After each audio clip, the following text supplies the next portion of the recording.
Hello प्यारे बच्चों, कैसे हैं आप सभी। आशा करता हूँ बहुत अच्छे होंगे, बेहतरीन होंगे, लाजवाब होंगे। तो चलिएगा हम लोग अपने सेशन को शुरू करते हैं और आज का सेशन बड़ा प्यारा सेशन होने वाला है। आज के इस सेशन में हम लोग छंद टॉपिक स्टार्ट करने वाले हैं और बेसिकली छंद क्या है क्या नहीं है, हम इन चीज़ों को बड़े बारीकी से और बड़े बेसिक से समझने वाले हैं और अच्छे से इन चीज़ों को हम लोग करने वाले हैं। तो चलिएगा सेशन को शुरू करते हैं और देखते हैं आज का सेशन किस तरीके से हमारा होने वाला है। बट सब लोग सेशन में आ जाएगा और सबको एक बार इन्फॉर्म कर दीजिएगा। ओके, चलें बढ़े आगे। तो आ जाइए फटाफट से सभी प्यारे बच्चों एक बार सेशन में। प्रणाम, नमस्कार, राधे राधे सभी को, राधे राधे, वंदे मातरम, जय हिंद मेरे प्यारे बच्चों। चलो तो फिर आज का जो चैप्टर है प्यारे बच्चों वो चैप्टर है छंद। जी हाँ, आज हम छंद चैप्टर को कंप्लीट तो नहीं करेंगे बट शुरुआत कर लेते हैं, पूरा तो नहीं भी होगा।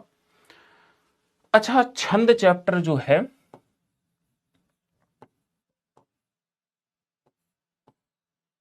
छंद, चलिए तो छंद के बारे में हम जानते हैं।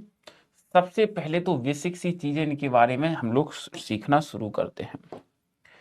छंद में धातु कौन सी होती है प्यारे बच्चों, अगर प्रश्न आ जाए छंद में धातु कौन सी होती है, तो अगर संस्कृत में पूछी जाए छंद में कौन सी धातु होती है, तो प्यारे बच्चों एक लिखता है छिदी धातु होती है। छिदी ऑप्शन में ना हो तो छद होती है। छद ऑप्शन में नहीं है तो चद होती है।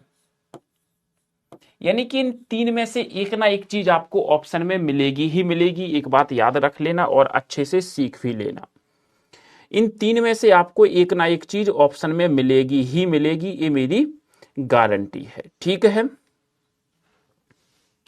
चलिएगा आगे चलते हैं। अब आप मुझे बताइएगा इसका अर्थ क्या होता है। इसका अर्थ होता है आह्लादित करना।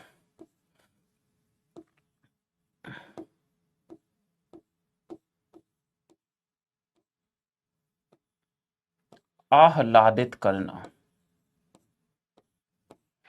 ढकना, या खुश भी लिख सकते हैं हम। इसका क्या होता है, अर्थ होता है। अच्छा, जिस प्रकार कहा जाता है गद्य का नियामक, गद्य का गद्यांश के लिए क्या होना जरूरी है, जिस प्रकार कहा जाता है गद्य का नियामक क्या होता है, व्याकरण। गद्यांश के लिए गद्य का नियामक क्या होता है, व्याकरण। उसी प्रकार मतलब गद्यांश अगर हम लिख रहे हैं तो हमें व्याकरण का ज्ञान होना जरूरी है। उसी प्रकार पद्य का नियामक क्या होता है, बताइएगा।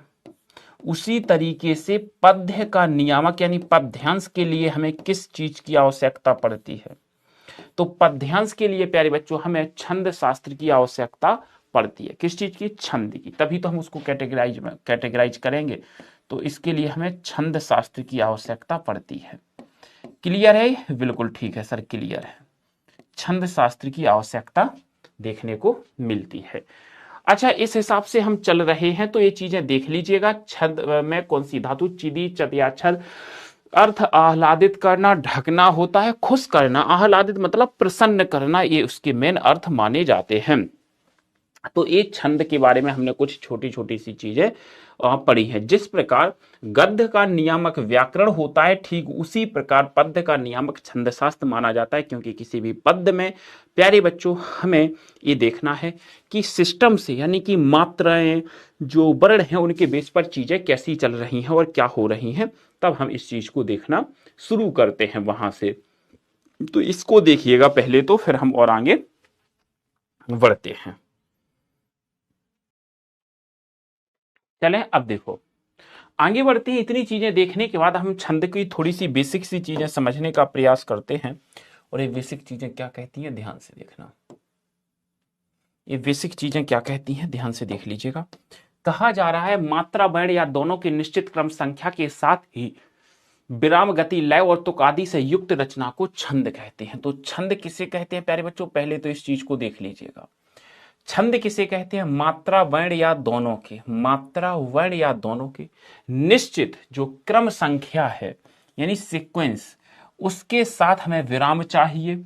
यति यानी विराम मतलब यति, गति, लय और तुक आदि से युक्त रचना को छंद कहते हैं। छंद का अर्थ क्या होता है? ढकना या आह्लादित करना। छंद में धातु कौन सी होती है? छिदी, चद या छद।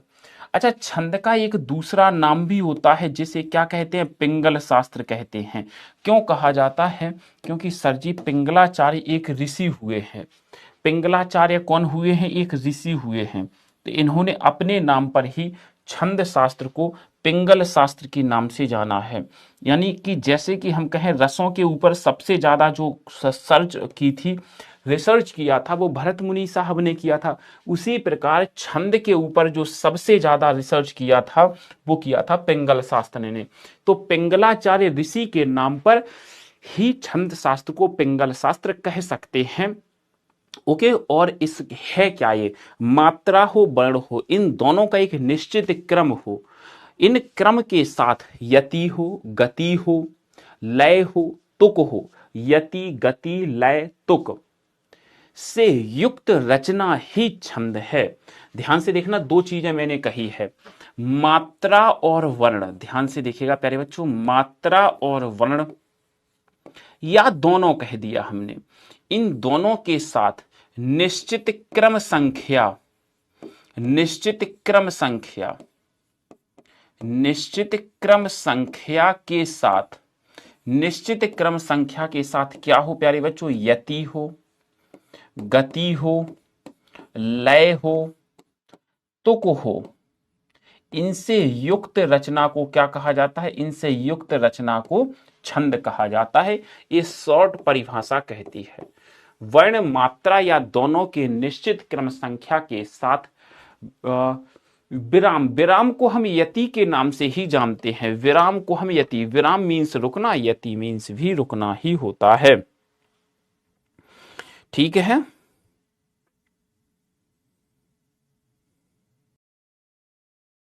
चले भैया आगे बाकी।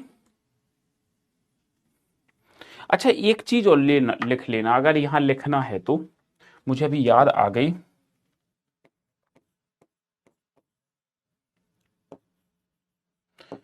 छंद का उल्लेख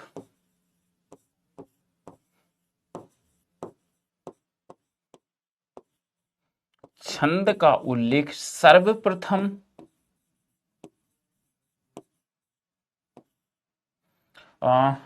ऋग्वेद में मिलता है।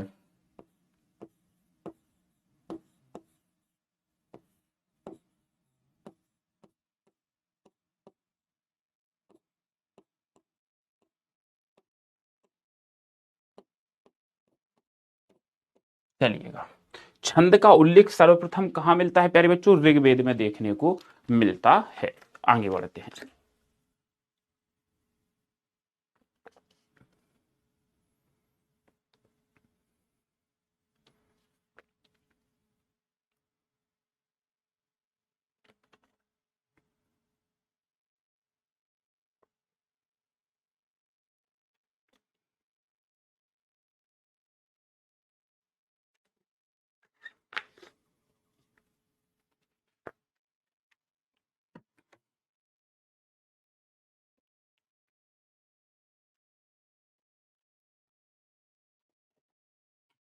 चलें,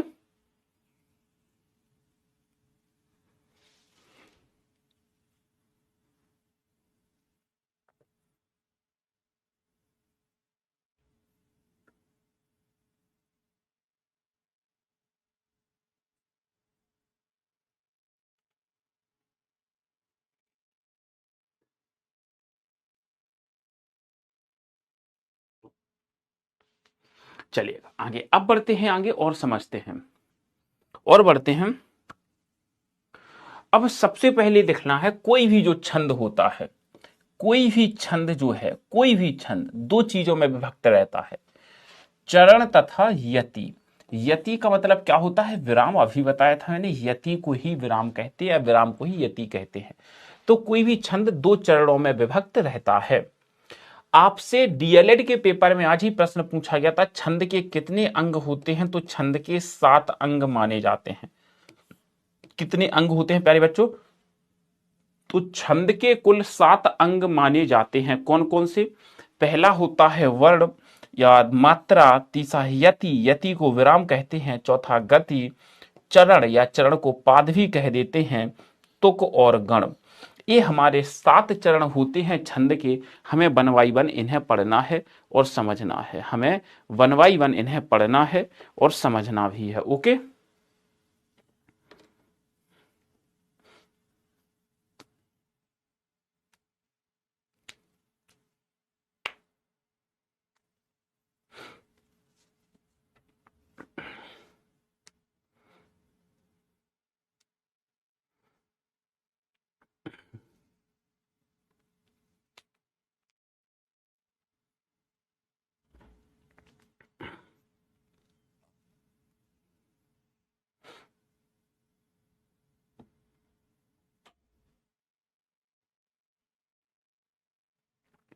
अब हम वन बाई वन इन 7 अंगों को पढ़ेंगे। जैसे हमने एक हम लोग क्या करते हैं, जैसे रस हुआ, छंद हुआ, इनके हम बेसिक चीजें पढ़ते हैं। जब हमें बेसिक चीजें समझ आ जाती हैं, फिर हमारे लिए बाएं हाथ का खेल होता है चीजों को समझना। तो इसीलिए हमें यहाँ पर इन चीजों को समझे कि बेसिक चीजें बेस बनाएंगे, फिर इसके बाद आपको पता ही है कितना स्पीड होता है। तो यहां तक पहले तो बता दो सर की ऑल ओके। तो हम सबसे पहले शुरुआत करते हैं वर्ण की। तो वर्ण में हम सबसे पहले पहुंचते हैं और यहां देखते हैं वर्ण। ध्वनि के लिखित रूप को क्या कहते हैं प्यारे बच्चों? ध्वनि के लिखित रूप को वर्ण कहा जाता है। आपके डीएलएड के पेपर में यही प्रश्न आया था, ध्वनि के लिखित रूप को क्या कहते हैं प्यारे बच्चों? वर्ण कहते हैं। अगर छंद की दृष्टि से देखें तो वर्ण हमारे 2 प्रकार के होते हैं। लघु वर्ण, लघु वर्ण मूल स्वर जिन्हें कहते हैं लघु वर्ण। छोटा आ, छोटी ई, ध्यान से समझ लेना, यही जड़ है मेन चीज। छोटा आ, छोटी ई, छोटी ऊ, री, छोटा आ, छोटी ई, छोटी ऊ, री और चांद बिंदी।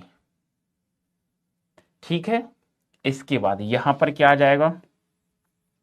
बड़ा आ, बड़ी ई, बड़ी ऊ, ए, आई, ओ, औ, अंग। इसको छोड़ दो। चलो, अब यहां पर कहानी ये है कि ये होते हैं हमारे दीर्घ वर्ण। इनकी मात्रा क्या होती है? ये लघु वर्ण है, इनकी मात्रा क्या होती है? तो इनकी मात्रा अंग्रेजी के अक्षर आई के जैसे होती है। और अगर मैं इनकी मात्रा की बात करूं, इसको ही देखते हैं। इसकी मात्रा जो है अंग्रेजी के अक्षर आई के जैसे होती है। इसको 2 गिना जाता है, आप ये लिख लो, इसको 2 गिना जाता है, इसे 2 गिना जाता है। सॉरी, 1 गिना जाता है। ये लघु मात्रा है तो 1 गिना जाएगा ना, कैसा दिमाग है, 1 गिना जाता है।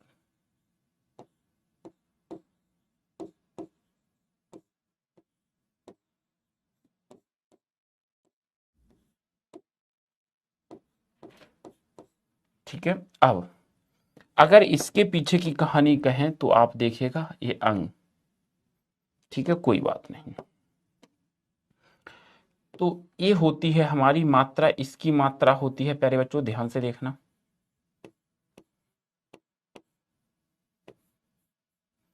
इसकी मात्रा होती है अंग्रेजी के अक्षर एस के समान। इसकी मात्रा कैसी होती है? अंग्रेजी के अक्षर एस के समान प्यारे बच्चों। इसे 2 गिना जाता है, इसे लिख लेना, इसे 2 गिना जाता है, 2 गिना जाता है। ये चीजें आप याद रख लेना, यही चीजें पूरे छंद में काम आएंगी आगे। मैं फिर कह रहा हूं, इन चीजों को नोट करके लिख लेना। तो कुछ हमारे लघु स्वर होते हैं और कुछ हमारे दीर्घ स्वर होते हैं। ठीक है, कुछ लघु स्वर होते हैं, कुछ दीर्घ स्वर होते हैं या गुरु स्वर होते हैं। क्लियर हो गया? चलो भैया जी, ये वर्ण है हमारे, ये हमारे क्या है प्यारे बच्चों? वर्ण है। कुछ लघु वर्ण होते हैं, कुछ दीर्घ वर्ण होते हैं।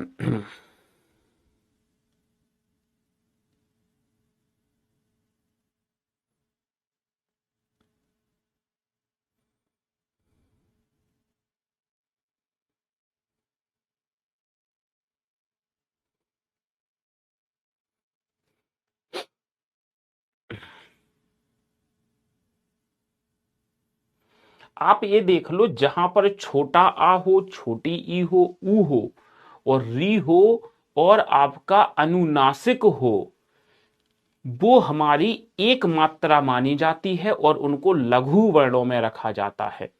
और जो नीचे लिखे हैं बड़ा आ, बड़ी ई, बड़ी ऊ और ए ऐ ओ औ और अनुस्वार यानी अंग की मात्रा, इनको दो गिना जाता है और इनको दीर्घ वर्ण में रखा जाता है। ठीक है, तो हमारे छंद के 7 अंग होते हैं कि नहीं होते हैं? जी हाँ। आपको पूरे छंद में यही 2 चीजें बार बार सीखने को मिलेंगी और जिनकी ये चीज अच्छी हो गई तो फिर मजे हैं। यही चीज है भैया, मैन जो है सब कुछ यही है। जो भी है ये मात्राएं ही हैं कि भैया किसको एक गिनना है, किसको दो गिनना है। अगर आपने ये सीख लिया तो मैं फिर कह रहा हूं आपको समस्या नहीं आने की।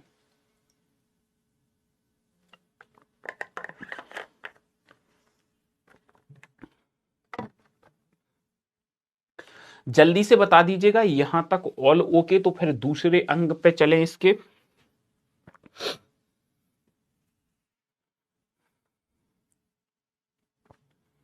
अगर आप कहें तो दूसरे अंग पे चल देते हैं।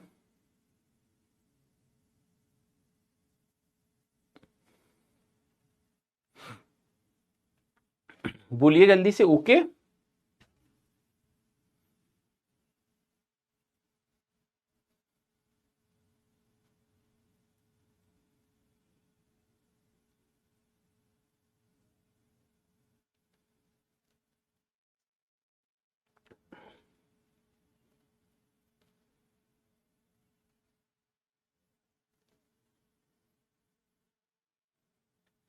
चलो आगे।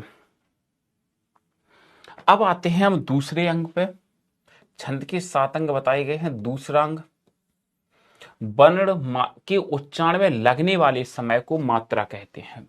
लगने वाले समय को क्या कहते हैं? मात्रा कहते हैं।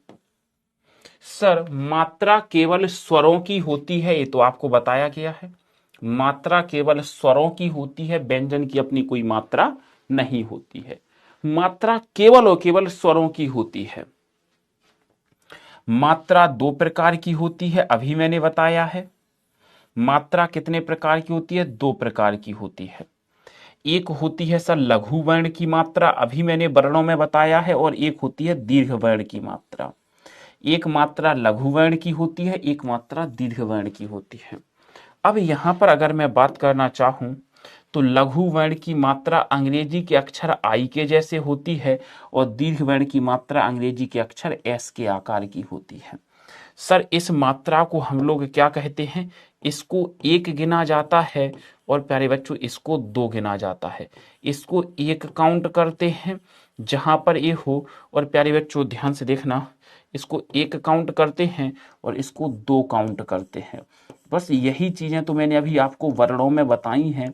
ये चीजें लिख लेना बहुत आवश्यक हैं, बहुत बहुत बहुत ज्यादा। पूरा छंद इन्हीं पर आश्रित है, वर्ण और मात्रा पर। पूरा का पूरा छंद। तो हमारे 2 अंग कंप्लीट हो गए हैं, वर्ण और मात्रा। तुक हो जाएगा, चरण हो जाएगा, यति हो जाएगा। ठीक है, चलो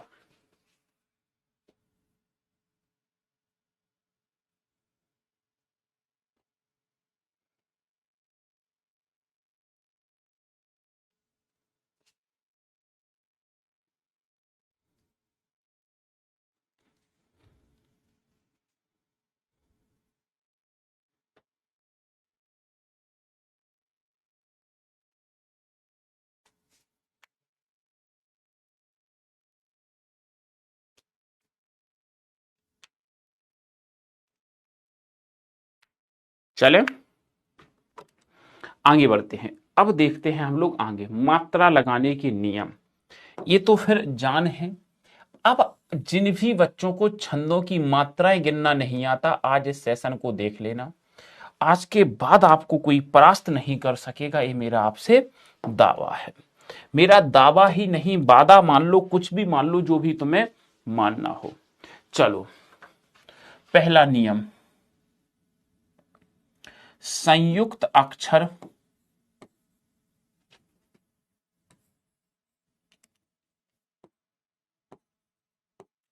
संयुक्त अक्षर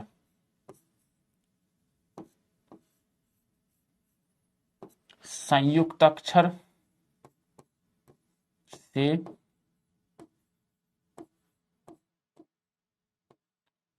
पहले का लघु वर्ण दीर्घ गिना जाता है।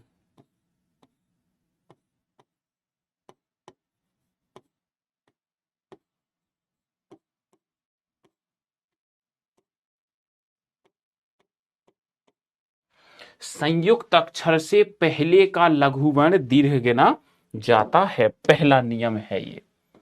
सर उदाहरण बताइए। मैंने कहा 1 मिनट दीजिएगा मुझे, मैं उदाहरण अभी बताता हूं। उदाहरण क्या कहा जा रहा है, ध्यान से देखो। पहले तो आपको संयुक्त अक्षर समझना है होता क्या है।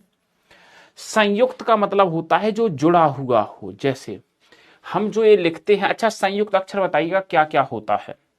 संयुक्त व्यंजन कहता तो छत्रा ज्ञासरा हो सकता था, बट उसने संयुक्त अक्षर कहा। संयुक्त अक्षर कोई भी अक्षर जो जुड़ा हुआ हो, कोई भी अक्षर जो जुड़ा हुआ हो, कोई भी अक्षर जो जुड़ा हुआ हो, याद रखना।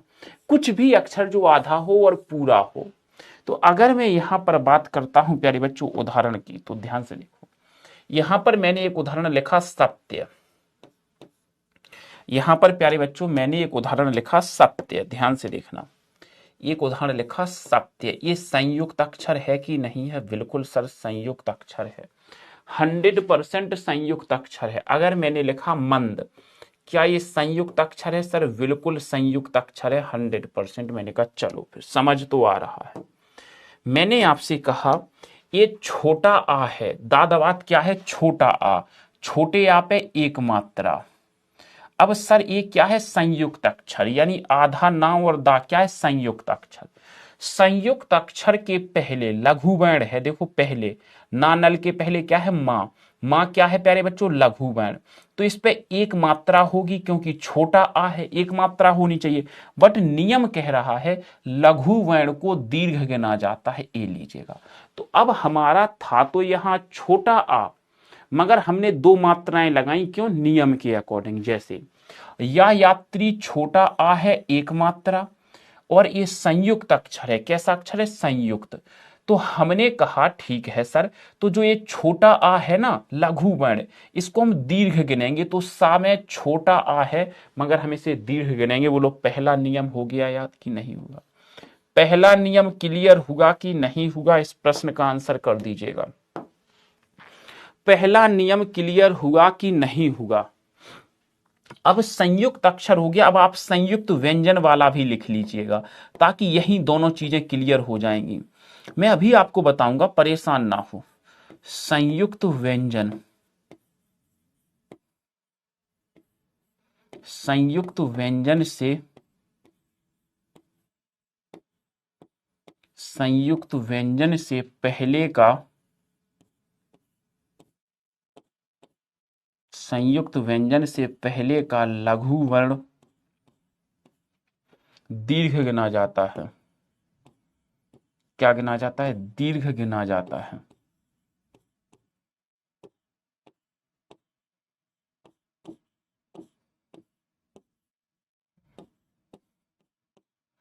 संयुक्त व्यंजन से पहले का लघु वर्ण। अब देखो संयुक्त, अच्छा मुझे बताओ संयुक्त अक्षर और संयुक्त व्यंजन में चीजें क्लियर हुई कि नहीं हुई?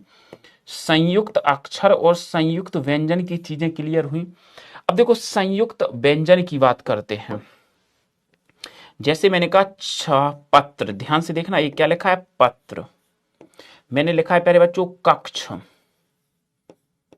क्या लिखा है? कक्ष। मैंने लिखा है जैसे मैं कह दूं यज्ञ, यज्ञ भी लिख सकते हैं, यज्ञ।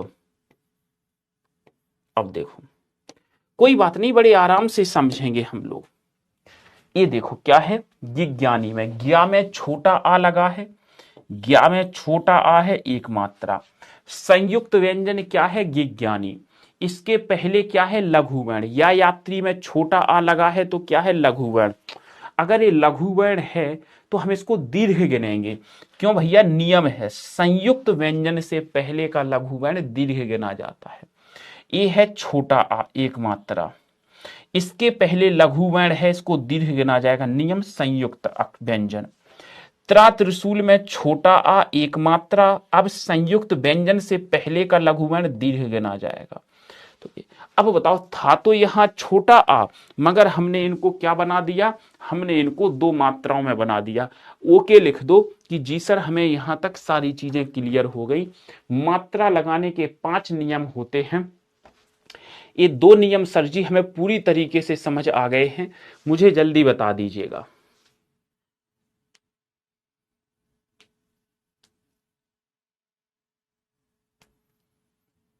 बोलिए जल्दी से कि सर हमें समझ आ गए, 2 नियम तक हमें कोई दिक्कत नहीं है। तो फिर तीसरे नियम पे हम लोग चलते हैं।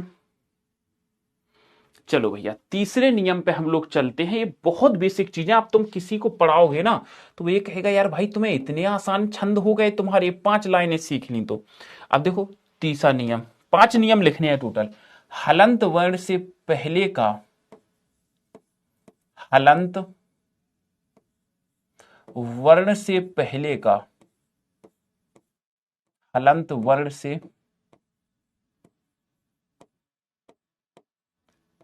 पहले का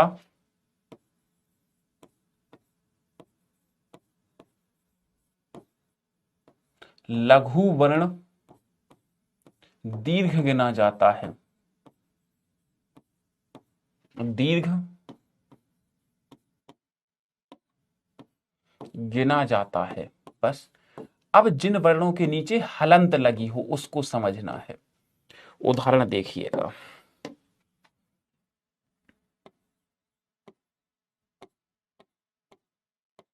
जैसे मैंने एक उदाहरण लिखा, राजन,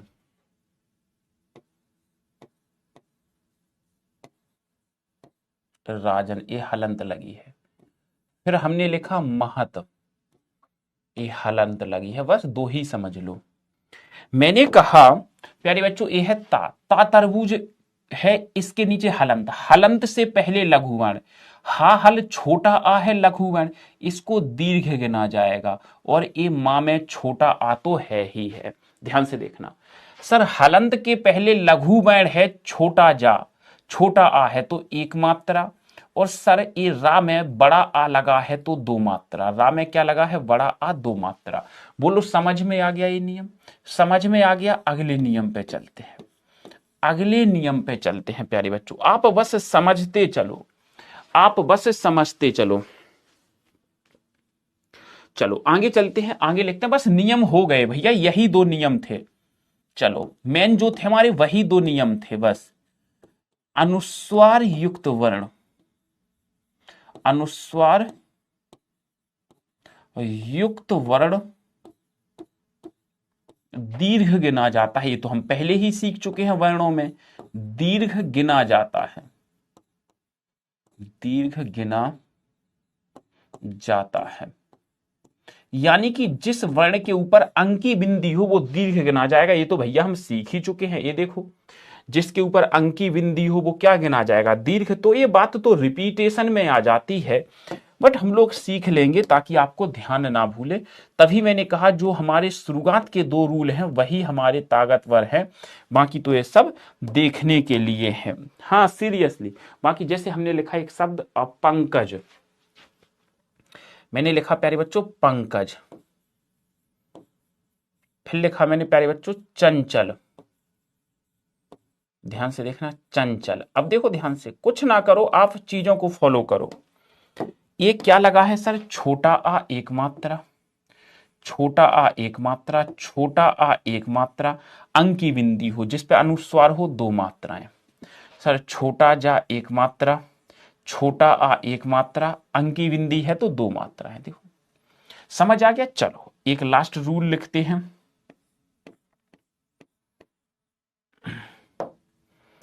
अब आप इसमें कंफ्यूजन में होगे तो इसको भी लिखते हैं। जो मुझे हाँ या ना में जवाब दे देना, सब लोग हाँ लिख देना।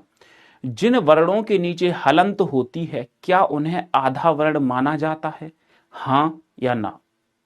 जिन वर्णों के नीचे हलंत होती है क्या उन्हें आधा वर्ण माना जाता है, जल्दी बताइएगा।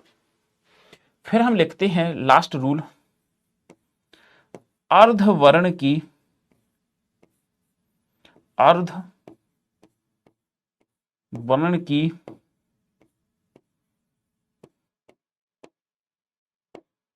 कोई मात्रा नहीं होती है।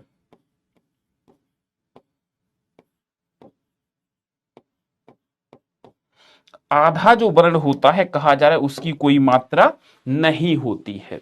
जैसे उदाहरण, मैंने एक शब्द लिखा प्यारे बच्चों व्यास,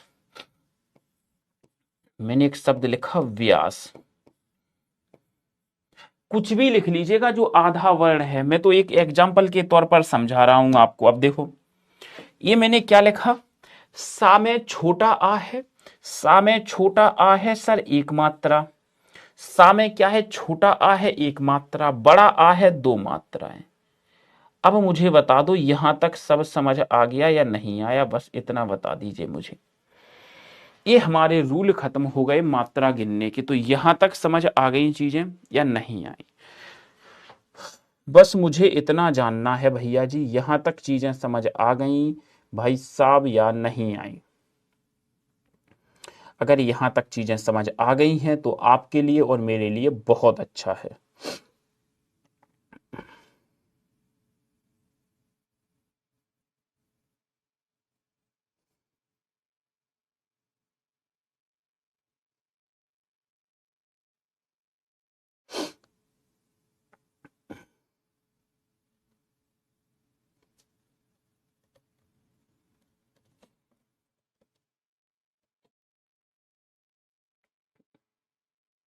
राधे राधे।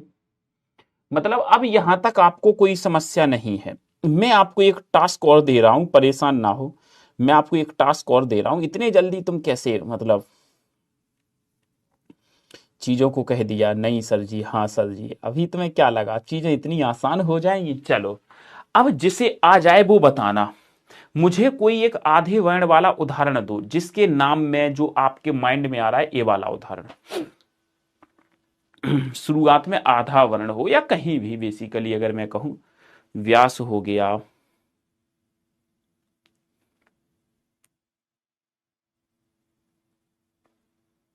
ब्याह भी लिख सकते हैं हम लोग, क्या लिख सकते हैं? ब्याह भी लिख सकते हैं। या कोई और शब्द जो आपके दिमाग में आ रहा है? चलो व्याकुल लिख लेते हैं, व्याकुल लिख लेते हैं हम प्यारे बच्चों, ठीक है।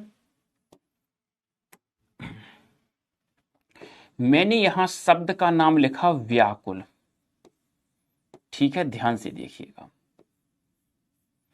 इसकी मात्राएं गिन रहा हूं मैं, इसकी मात्राएं, हाँ प्यार भी लिख सकते हो है ना, चलो प्यास भी लिख सकते हो, वेरी नाइस। अब देखो व्याकुल, मैंने कहा ये छोटा आ है सर एक मात्रा, सर ये छोटी ऊ है एक मात्रा, बड़ा आ है दो मात्रा, और आधे वर्ण की कोई मात्रा नहीं। बोलो ये समझ आ गया? फटाफट बताइएगा, ये समझ आ गया कि नहीं आ गया? ये समझ आ गया या नहीं आ गया? जल्दी से बोलो, मुझे इस बात का जवाब दे दीजिएगा तो मैं थोड़ा सा संतुष्ट हो जाऊंगा, है ना? ये बात समझ आ गई कि नहीं आ गई? मैं एक स्टेप आगे बढ़ रहा हूं, अब आप देखना आराम से, क्योंकि अब आपको मात्राओं के साथ खेलना है, आपको नियमों के साथ खेलना है ना? यहां तक कोई समस्या है? कोई समस्या नहीं है तो बता दीजिएगा, कोई समस्या नहीं। अच्छा एक स्टेप में आगे बढ़ता हूं, मैं मान रहा हूं, मैं मानता हूं, माना। ये लिखा है व्याकुल, अब इसके आगे लिख दिया मैंने ना व्याकुल। क्या लिख दिया प्यारे बच्चों? ना व्याकुल। इसकी मात्राएं बताओ आप लोग फटाफट से, क्या लगेंगी? इसकी मात्राएं फटाफट से बता दो क्या लगेंगी, जल्दी से। एक दो एक, दो दो एक, जो भी आप लगा सकते हो बताइएगा इसकी मात्राएं। ये मैंने मान लिया, इसकी मात्राएं बता दो फटाफट से। नो, निधि आप नो कह रही हैं, प्रशांत एस, ये मतलब क्या है? समझ में आया कि नहीं आया?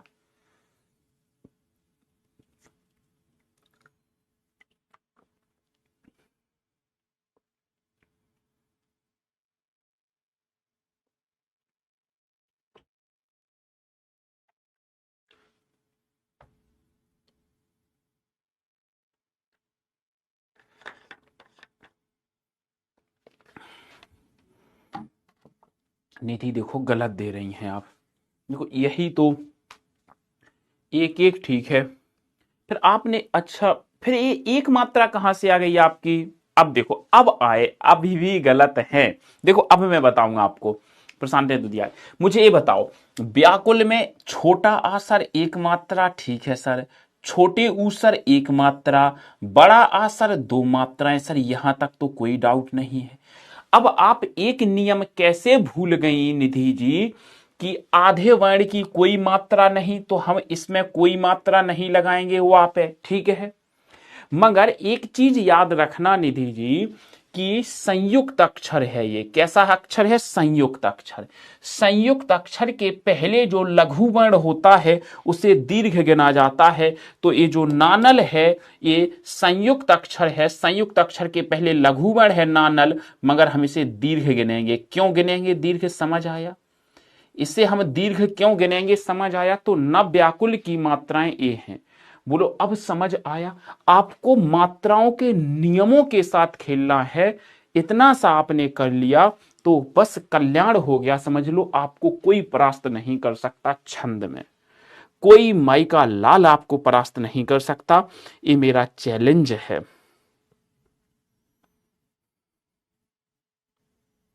मैं क्या कह रहा हूं मेरे प्यारे बच्चों? चैलेंज है ये।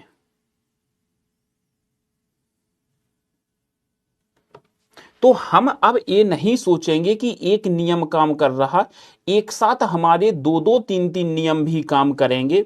तो आप इस बात को लेकर के चिंतित नहीं होना कि वन टाइम में केवल वन रूल ही काम करने वाला है। वन टाइम में भी कई सारे रूल आपके काम करेंगे। तो बस यही चीज आपको समझनी है जो मैं समझाने का आपको प्रयास कर रहा हूं।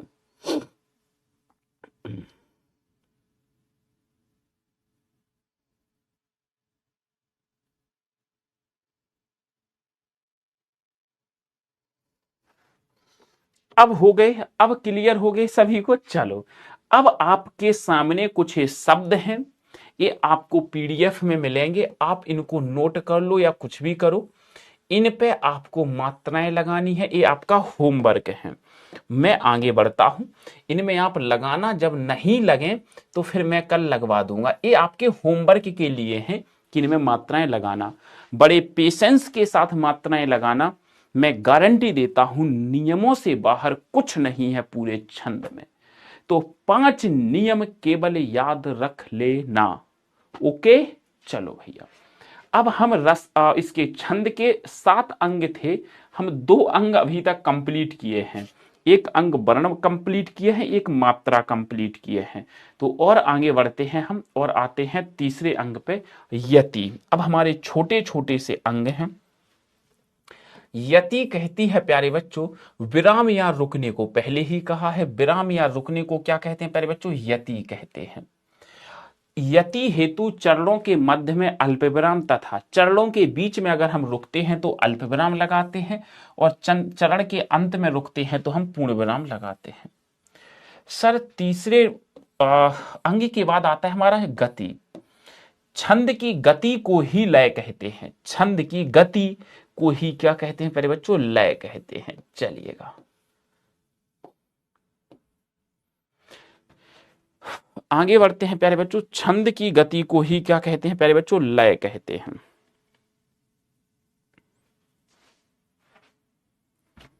चलें भैया जी। तो ये हो गए हमारे 4 अंग। ये बाकी छोटे छोटे हैं। अगर हमारे छंद में कहा जाता है जो रुकते हैं हम, उसी को हम विराम कहते हैं या फिर यति कहते हैं। चरणों के बीच में हम रुकते हैं तो अल्प विराम लगाया जाता है, और ये अगर चरणों के लास्ट में रुकते हैं तो वहां पर हम पूर्ण विराम चिन्ह का उपयोग करते हैं। आगे बढ़ते हैं। फिर आता है प्यारे बच्चों हमारा चरण। अब देखिएगा यहां पर बहुत महत्वपूर्ण चीज आपको सीखने को मिलेगी, चरण। प्यारे बच्चों, क्या देखने को मिलेगा? चरण। प्रत्येक छंद में कम से कम 4 चरण होते हैं। प्रत्येक छंद में कम से कम कितने चरण होते हैं प्यारे बच्चों? 4 चरण होते हैं। अब आपसे पेपर में प्रश्न पूछा जाएगा चरण कितने प्रकार के होते हैं, तो चरण 2 प्रकार के होते हैं। ठीक है, चरण कितने प्रकार के होते हैं प्यारे बच्चों? 2 प्रकार के होते हैं। ध्यान से देखिएगा, चरण कितने प्रकार के होते हैं? 2 प्रकार के होते हैं। अब हमने कहा प्रत्येक छंद में कम से कम 4 चरण होते हैं। अब हमने कहा भैया 4 चरण है, 1 चरण, 2 चरण, चरण यानी लाइन है, 3 चरण, 4 चरण। तो प्रत्येक छंद में कम से कम 4 चरण होते हैं। देखना ध्यान से, तो 1 चरण, दूसरा चरण, तीसरा चरण, चौथा चरण। ठीक है सर जी, समझ आ गया? जी सर जी, समझ आ गया। मैंने कहा सर जी जो पहला लाइन है और तीसरी लाइन, पहला चरण और तीसरा चरण, ध्यान से देखना, पहला चरण और तीसरा चरण, दूसरा चरण और चौथा चरण। तो अब ध्यान से देखिएगा, पहला और तीसरा कैसी मात्रा है सर? विषम है। तो चरण 2 प्रकार के होते हैं, समचरण होते हैं 2 4, समचरण और विषम चरण। समचरण में जो हमारी लाइनें आती हैं दूसरी और चौथी चरण आती हैं, और विषम में 1 और 3 आती हैं। तो चरण कितने प्रकार के होते हैं प्यारे बच्चों? चरण 2 प्रकार के हमारे माने जाते हैं। अब आपसे पेपर में प्रश्न आ जाए सर 2 प्रकार के कौन से होते हैं, तो एक होता है प्यारे बच्चों हमारा समचरण, यहां मैं लिख देता हूं, और दूसरा होता है विषम चरण। अब आपको समझ आ गया होगा कि सर कौन कौन से हैं हमारे सम और कौन से हैं विषम। ठीक है, चलिएगा विषम चरण। अच्छा, 2 चीजें होती हैं। आपने कहा छंद में कम से कम 4 चरण होते हैं, मैंने कहा ठीक है कोई ना। हम जब इस उदाहरण को पढ़ रहे थे, इस उदाहरण को, तो आपने देखा मुरली बाले मोहना मुरली नेक बजाए, तेरी मुरली मन हरे घर अंगना ना सुहाए। तो हो तो 4 ही लाइनें गई हैं। आप देखेंगे एक लाइन कॉमा लगा है, फिर इसके बाद दूसरी लाइन, ठीक है सर जी, दूसरी लाइन, इसके बाद सर तीसरी लाइन, और फिर इसके बाद सर चौथी लाइन। यानी कि एक कॉमा लगा है, पहली लाइन, दूसरी लाइन, तीसरी लाइन, चौथी लाइन। बट हमने क्या किया, इन 4 लाइनों को 2 लाइनों में ही बांट दिया। जैसे हम इनको अब कैसे लिख सकते हैं? हम इनको ऐसे भी लिख सकते हैं, इन 4 लाइनों को इस तरीके से भी लिख सकते हैं। ध्यान से देखना, हम इन 4 लाइनों को इस तरीके से भी लिख सकते हैं। बोलो कोई दिक्कत? सर कोई दिक्कत, समस्या नहीं होनी चाहिए। ये पहला चरण हो गया, ये दूसरा चरण हो गया, ये तीसरा चरण हो गया, ये चौथा चरण हो गया। देखो, तो हम इनको इस तरीके से भी लिखते हैं। बेसिकली ये दोहा और सोठा में देखने को, ठीक है ना?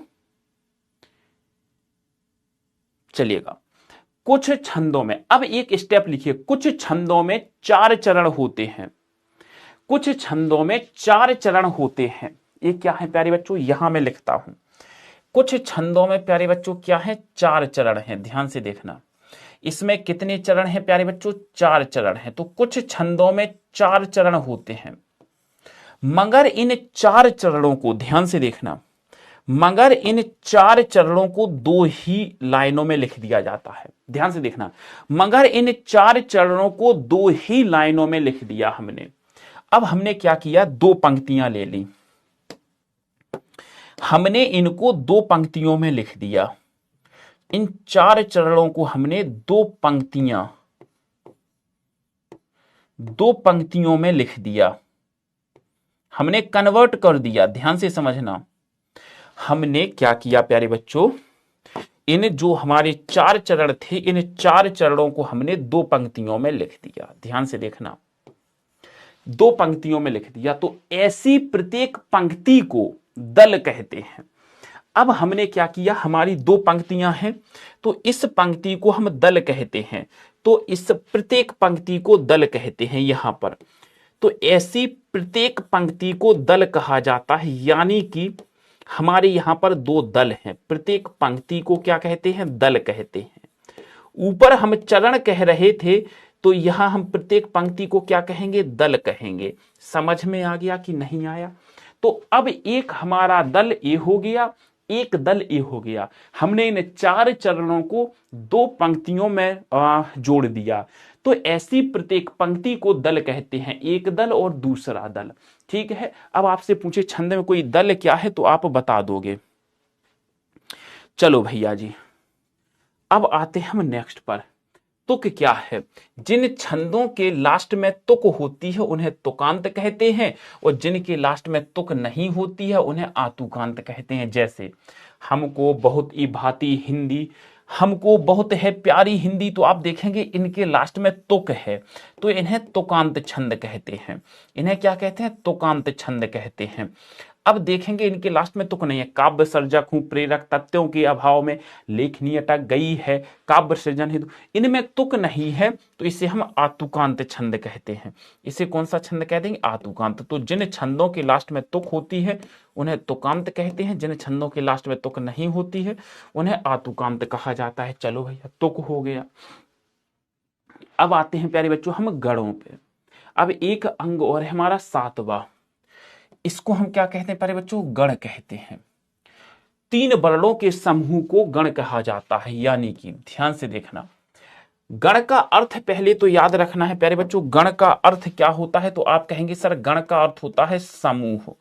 गण का अर्थ क्या होता है? समूह। एक गण में तीन वर्ण होते हैं, एक प्रश्न पूछा जाता है, एक गण में कितने वर्ण होते हैं? तीन वर्ण होते हैं। तो लिखा तो है तीन वर्णों के समूह को, तीन, जैसे हमने कहा हम एक दोस्त हैं, एक दोस्त ए है, एक दोस्त ए है, इनको जोड़ दिया जाए तो हमारा एक ग्रुप बन गया। ठीक है, उसी प्रकार से ए हमारे क्या है? वर्ण हैं, तीन वर्ण हैं, तीन वर्ण हैं, इनके ग्रुप को क्या कहते हैं? गण कहते हैं। बस यही चीज तो है, ये आसान है। वाणिक छंदों की पहचान गणों के आधार पर होती है। वाणिक छंदों की पहचान वेरी इंपोर्टेंट, वाणिक छंदों की पहचान किसके आधार पर होती है? गणों के आधार पर होती है। गणों की संख्या कितनी होती है? तो गणों की संख्या 8 होती है। गणों की संख्या कितनी होती है प्यारे बच्चों? तो गणों की संख्या 8 मानी जाती है। ओके, चलो भैया, गणों की संख्या कितनी मान ली जाती है? तो गणों की संख्या 8 मान ली जाती है। आगे बढ़ते हैं और देखते हैं, ये आपको होमवर्क दिया था, ये आपके लिए होमवर्क था। ये होमवर्क आप सभी ने कंप्लीट कर लिया था या नहीं? नहीं किया था तो चलिएगा कर लीजिएगा। दो मात्राएं, बड़ी ई है, छोटा आ एक मात्रा, बड़ा आ दो मात्राएं। छोटा आ एक अंक की बिंदी 2, छोटा आ एक ओ की मात्रा 2, छोटी ई 1। सर बड़ा आ 2, छोटा आ एक अंक की मात्रा 2। सर बड़ी ई 2, ए की मात्रा 2, आई की मात्रा 2। सर छोटा आ, छोटी ई, छोटी ई। सर बड़ा आ, छोटा आ, छोटा जो अंक की बिंदी होती है लघु में आता है, छोटा आ, बड़ी ई और बड़ा आ। सर यहां पर बड़ी ई, छोटा आ। सर यहां पर बड़ा आ और ओ की मात्रा, ठीक है, आधे वर्ण की कोई मात्रा नहीं। सर बड़ी ऊ और बड़ा आ। सर छोटा आ, और इसके अलावा आप देखते हैं संयुक्त अक्षर के पहले जो लघु वर्ण होता है उसको दीर्घ गिना जाता है। संयुक्त अक्षर के पहले लघु वर्ण दीर्घ हो गया। भारत, छोटा आ, बड़ा आ, छोटा आ और बड़ा आ, ये तो है ही है। अब मुझे बताइएगा, ये मात्राएं आप सभी ने इसी तरह से लगाई हैं या नहीं लगाई हैं? नहीं लगाई हैं तब बता दीजिएगा किस कोई भी शब्द है जिसमें डाउट है, और अगर डाउट नहीं है तो बताइएगा, हम और आगे बढ़ते हैं।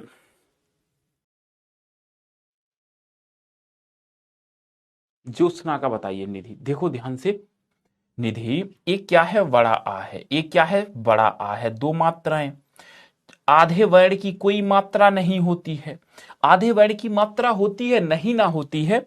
अब देखो सर, ए ओ पे दो मात्राएं, तो ये दो लगा दिया। ओ पे ओ की दो मात्राएं होती है ना, ओ को दीर्घ में गिना जाता है, ओ को दीर्घ में गिना जाता है। अभी क्लियर है? ठीक है, चलो यहां तक हम लोग कंप्लीट कर चुके थे। सातवां अंग हमने पढ़ा था छंद का गण या मात। अब देखो गणों की संख्या कितनी होती है, 8 होती है। तो मैंने कहा एक सूत्र याद रख लीजिएगा, यमाता राजभान सलगा। अब गणों की संख्या 8 होती है, एक गण में 3 वर्ण होते हैं, तो हमने 8 गण ले लिए, 1 2 3 4 5 6 7 8। या से यगण, मा से मगण, ता से तगण, रा से रगण, जा से जगण, भा से भगण, ना से नगण, सा से सगण। सबके आगे हमने गण जोड़ दिया, या के आगे गण जोड़ दिया, माँ के आगे गण जोड़ दिया, ता के आगे गण जोड़ दिया, रा के आगे गण, जा के आगे गण, भा के आगे गण जोड़ दिया, ना के आगे गण जोड़ दिया और सा के आगे गण जोड़ दिया। इन सब में हमने क्या जोड़ दिया, गण जोड़ दिया। तो ये गणों की संख्या बन करके सामने आ गई, 8 गण जो हमारे होते हैं। अब हमने पढ़ा है कि एक गण में 3 वर्ण होते हैं। कितने वर्ण होते हैं, एक गण में 3 वर्ण माने जाते हैं। ये तो हम पहले ही पढ़ चुके हैं। एक गण बराबर 3 वर्ण, एक गण गण बराबर 3 वर्ण। अब देखना इसकी कहानी, एक गण में 3 वर्ण होते हैं, तो हमने यहां से 3 उठाई, या से 3 उठाई, तो क्या बन गया, या माता। तो इसमें 3 क्या आ जाएंगे, या माता। इसमें 3 कौन से आ जाएंगे सर, या माता। समझ आ गया। अब देखो मैंने कहा यहां मां से 3 उठाना है, मां है ना, तो यहां मां से 3 उठाना है। मां से 3 उठाएंगे तो क्या बन जाएगा, मां तारा। क्या बन जाएगा प्यारे बच्चों, मां तारा। अब देखो आगे बढ़ते हैं। सर यहां पर ता से, या से उठ गया, मां से उठ गया, अब ता से उठाएंगे, ता से उठाएंगे तो क्या बन गया, ताराज। तो क्या बन गया प्यारे बच्चों, ताराज। 3 वर्ण उठा लिए। आगे चलते हैं, आगे बढ़ते हैं। अब हम ता से उठा लिए, अब हम रा से उठाएंगे। अब हम किससे उठाएंगे प्यारे बच्चों, रा से उठाएंगे। ध्यान से देखना, राजभा। हमने रा से उठा लिया तो क्या बन गया सर, राजभा। क्या बन गया, राजभा। अब किससे उठाना है, अब प्यारे बच्चों अब उठाना है हमें, रा से उठा लिया, अब उठाना है जा से। तो हम जा से 3 उठाएंगे तो क्या बन गया, जा से जभान। तो जा से क्या बन जाएगा प्यारे बच्चों, जभान। क्या बन जाएगा प्यारे बच्चों, जभान। अब किससे उठाएंगे, जा से, अब भा से उठाना है, तो भा से 3 उठाएंगे तो क्या हो जाएगा, भानस। क्या हो जाएगा, भानस। तो इसका क्या बन जाएगा प्यारे बच्चों, भानस। एक गण में 3 वर्ण होते हैं तो ये क्या बन जाएगा, भानस। आगे बढ़ते हैं, भा के बाद अब उठाना है ना से, तो ना से उठाएंगे तो ये क्या हो जाएगा, नसल। तो ये क्या हो जाएगा, नसल। सर अब इसके बाद आते हैं इस पे, नसल। इसके बाद आते हैं ना से उठा लिया, अब आते हैं सा से। तो सा से उठाएंगे तो ये क्या हो जाएगा, सलगा। तीनों हो गए, सा से क्या हो जाएगा, सलगा। ये लीजिएगा, ये हो गए हमारे 8 के 8 गण। ये हो गए हमारे 8 के 8 प्यारे बच्चों गण। ध्यान से देख लेना, 8 के 8 गण हमारे हो गए। यहां पर सर हमने ला से लगन क्यों नहीं उठाया, क्योंकि इसके बाद फिर 3 वर्ण नहीं बचेंगे ना। अगर हम ला को उठा लेंगे तो फिर हमारे 3 वर्ण नहीं बचेंगे, जो कि हमारे बचने चाहिए। तो अब ये देखो इसी बेस पे हमने चलाया है, तो अब आप इनको काउंट कर सकते हो। देखो एक गण, 1 2 3 4 5 6 7 8, ये हो गए 8 गण। और एक गण में 3 वर्ण होते हैं। बोलो अब यहां तक ऑल ओके। तो हमारे जो छंद के अंग हैं वो कंप्लीट हो गए हैं।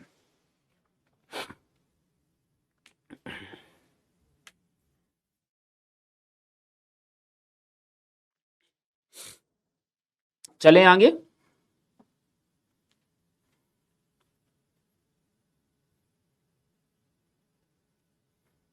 क्लियर है। अब आते हैं हम लोग आगे। अब मेन पर खेल शुरू होता है यहां से, सारा का सारा खेल शुरू होगा यहां से। छंद के भेद।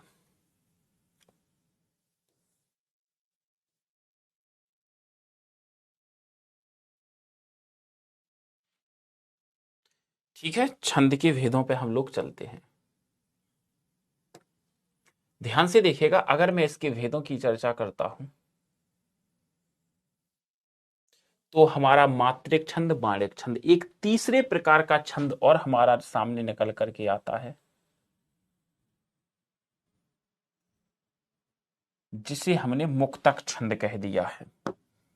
बट मुक्तक छंद को हमें पढ़ना नहीं है, बाणिक छंद को भी नहीं पढ़ना है, हमें केवल मात्रिक छंद को पढ़ना है।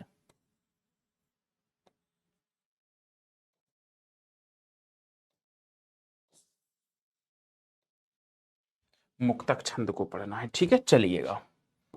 अच्छा, अब मैं बात करता हूं सारी की सारी मात्रिक छंदों की। तो मात्रिक छंदों की जो चीज है वो मात्राओं के आधार पर होगी, बाणिक छंदों की गणों के आधार पर। तो बाणिक छंदों की पहचान गणों के आधार पर की जाती है।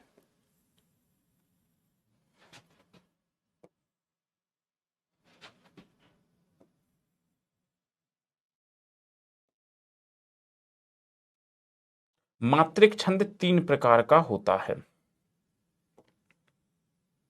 मात्रिक छंद कितने प्रकार का होता है? 3 प्रकार का होता है।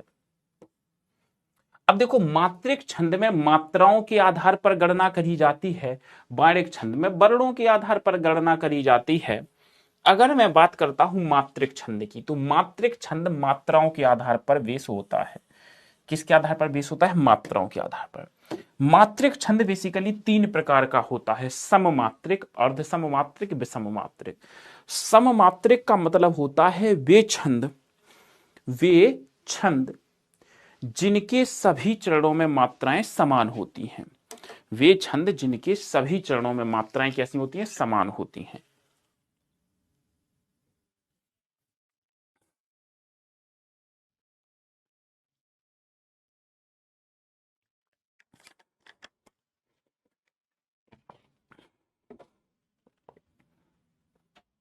वे छंद जिनके सभी चरणों में क्या होती हैं प्यारे बच्चों? मात्राएं समान होती हैं, उन्हें सममात्रिक कहते हैं। अर्ध सममात्रिक आधे में समान होती हैं, विषम टोटली अलग। हमसे पेपर में एक प्रश्न पूछा जाता है, कौन सा सममात्रिक छंद है, कौन सा अर्ध सममात्रिक है, कौन सा विषम है। यह प्रश्न हमसे बहुत पूछा जाता है। तो सममात्रिक, सबसे पहले तो मैं एक यहां पर ट्रिक लिखता हूं। सममात्रिक जिसके सभी चरणों में मात्राएं समान हो। सम, हम सब ईश्वर की नजरों में समान हैं। हम सब ईश्वर की नजरों में क्या है? समान है। तो ट्रिक लिखना, समान है। चारों जातियां जो हैं, चारों जातियां ईश्वर की नजरों में क्या है? समान है। तो ट्रिक है, चारों गीत हरि के। चारों गीत हरि के। चारों गीत हरि के। ध्यान से देखना, अगर मैं चारों गीत हरि की बात करूं तो चा से चौपाई, रा से रोला, गीत से गीतिका, हरि से हरि गीतिका। चा से चौपाई, रा से रोला, गीत से गीतिका, हरि से हरि गीतिका। ये हमारी चीजें हैं प्यारे बच्चों, क्या ट्रिक से याद रखना। तो चा से क्या हो जाएगा प्यारे बच्चों? चौपाई। रा से क्या हो जाएगा सर जी? रोला। गीत से क्या हो जाएगा सर? गीतिका। और हरि गीत से, हरि से क्या हो जाएगा? हरि गीतिका। ये जो मैंने चारों के चारों यहां पर लिखे हैं, ये चारों के चारों, ये सब हमारे सममात्रिक छंद हैं। ये क्या है प्यारे बच्चों? हमारे सारे सममात्रिक छंद हैं।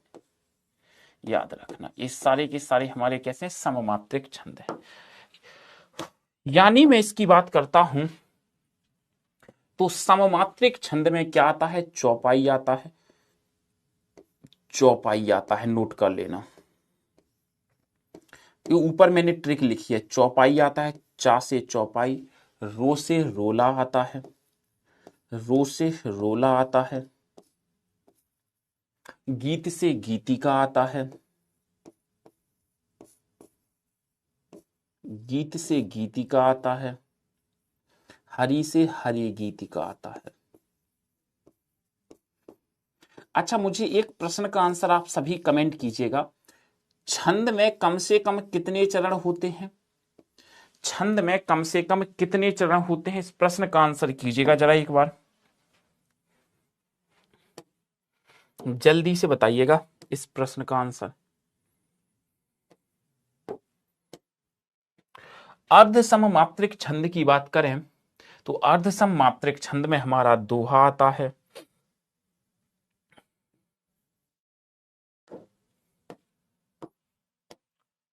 जल्दी से बताइएगा, दोहा आता है।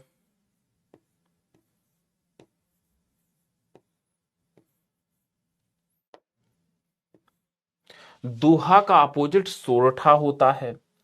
दोहा का अपोजिट क्या होता है? सोरठा होता है। सोरठा के बाद उल्लाला आता है। उल्लाला आता है। उल्लाला के बाद सर जी बरवय आता है। ये हमारे अर्ध सममात्रिक छंद हैं। अच्छा, छंद के प्रत्येक चरण में 4 चरण होते हैं प्रत्येक छंद में, तो चारों, इसका नाम क्या है सर जी? सममात्रिक। सभी चरणों में मात्राएं समान होंगी। चौपाई के प्रत्येक चरण में 16 मात्राएं होंगी। रोला के प्रत्येक चरण में सर 24 मात्राएं होंगी। सर गीतिका के प्रत्येक चरण में 26 मात्राएं होंगी और हरि गीतिका के प्रत्येक चरण में 28 मात्राएं होंगी। अब ये आपको मैं सिखा चुका हूं कि मात्राएं गिननी कैसे है, तो इसमें आप संशय ना करना। सर अब है दोहा। अब ये अर्ध सममात्रिक है, आधे में समान आधे में असमान, ऐसा तो इनका चलेगा ही चलेगा प्यारे बच्चों। तो अब मैं कहता हूं कि जो दोहा है, जो क्या है? दोहा है, ध्यान से देखना। तो दोहा के प्रत्येक चरण में दोहा का पहला और तीसरा चरण होगा। दोहा का कौन सा चरण होगा सर जी?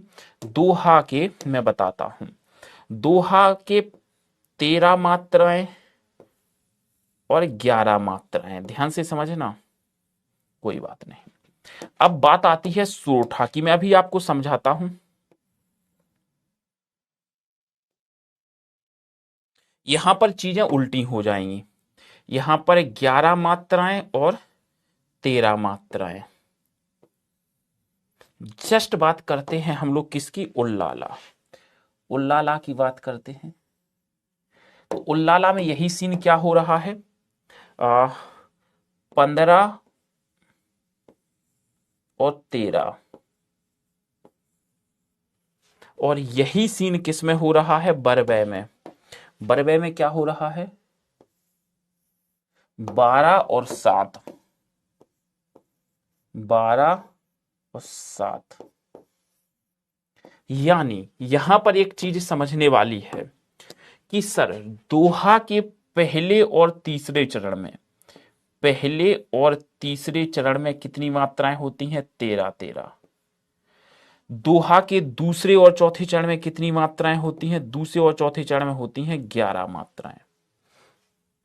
ठीक है, सेम इसमें अपोजिट हो जाएगा। पहले और तीसरे चरण में कितनी मात्राएं होती हैं? तो पहले और तीसरे चरण में 11।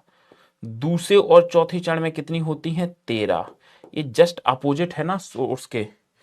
उल्लाला के पहले और तीसरे चरण में कितनी मात्राएं होती हैं? पहले और तीसरे चरण में 15। सर यहां पर दूसरे और चौथे चरण में कितनी मात्राएं होती हैं? तो 13। सर यहां पर बरवय में 12। अगर मैं कहूं 12, तो पहले और तीसरे चरण में 12, दूसरे और चौथे चरण में 7। यानी यहां पर एक बात निकल कर के सामने आती है, दोहा के प्रत्येक चरण में 24 मात्राएं होती हैं। दोहा के प्रत्येक चरण में कितनी मात्राएं होती हैं? 24 मात्राएं होती हैं। दोहा के प्रत्येक चरण में 24 मात्राएं होती हैं। इस तरीके से सोरठा के उसमें भी 24 मात्राएं होती हैं। उल्लाला में सर 28 मात्राएं होती हैं। कितनी मात्राएं? 28 मात्राएं होती हैं। बरवय में सर 19 मात्राएं होती हैं। कितनी मात्राएं? 19 मात्राएं। अब ये तो अर्धसम मात्रिक है, आधे में समान आधे में असमान। अब आते हैं विषम मात्रिक। विषम मात्रिक क्या कहता है? ध्यान से देखना।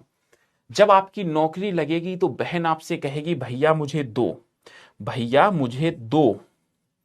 बहन आपकी कहेगी कि भैया मुझे दो, वरना मैं रोने लगूंगी। भैया मुझे दो वरना मैं रोने लगूंगी। भैया मुझे दो वरना मैं रोने लगूंगी। तो भैया कहते हैं क्या दूं बहना, क्या दूं? तो भैया कहते हैं क्या दूं? तो 2 से दोहा, दो से दोहा और रा से रोला, दो से दोहा और रा से रोला। भैया मुझे दो, वरना मैं रोने लगूंगी। भैया कहते हैं क्या दो, तो वो कहती है कानों के कुंडल। तो कुंडलियां किससे मिलके बनती हैं प्यारे बच्चों? कुंडलियां मिलके बनती हैं दोहा प्लस रोला से। दोहा और रोला को जोड़ दिया जाए तो कुंडलियां बनती हैं। तो भैया कहते हैं बहना मेरी रोना नहीं है। क्या नहीं करना है? रोना नहीं है, रो मत, रोना नहीं। अब बहन छोटी थी तो बहन को उल्लू लुल्लू करके खिलाना है, ओ मेरी बहन, तो ऐसे कहते हैं ना, उल्लाला उल्लाला। तो इसमें मिलते हैं, ये चीजें मिलती हैं तो ये बनाते हैं छप्पय छंद, ये बनाते हैं छप्पय छंद। अच्छा, आप सभी को पता है कि भैया यहां पर हमारा क्या है, छंद में 4 चरण होते हैं, मगर आप यहां लिख सकते हो कुंडलियों में और छप्पय छंद में 6 चरण माने जाते हैं। इनमें कितने चरण होते हैं? 6 चरण देखने को मिलते हैं। ठीक है। अच्छा, ये तो हो गए हमारे, कौन से हो गए भैया जी? ये तो हो गए हमारे विषम मात्रिक। विषम मात्रिक में 2 को रखेंगे, 2 चीजों को रखेंगे, एक कुंडलियां और एक छप्पय छंद। हमें जो पढ़ना है मात्रिक छंद ही पढ़ना है। तो एक कहानी और इसके पीछे की है, मुक्तक छंद के पीछे की वजह कहानी क्या है? तो मुक्तक छंद को देखते हैं। कहते हैं, ध्यान से देखना, मुक्तक छंद कहता है, क्या कहता है? ध्यान से देखिएगा। मुक्तक छंद कहता है कि यहां तो हम मात्राओं के आधार पर बात कर रहे हैं मात्रिक छंद में, बाणिक छंद में हम वर्णों के आधार पर बात करेंगे। तो मुक्तक छंद कहता है कि हमें ना वर्णों का ध्यान रखना है, ना हमें मात्राओं का ध्यान रखना है। हम लयबद्ध प्रधान होंगे, नहीं होंगे, हमें कुछ नहीं चाहिए, ना मात्राएं ना वर्ण, हमें तो पढ़ते जाओ सीधा।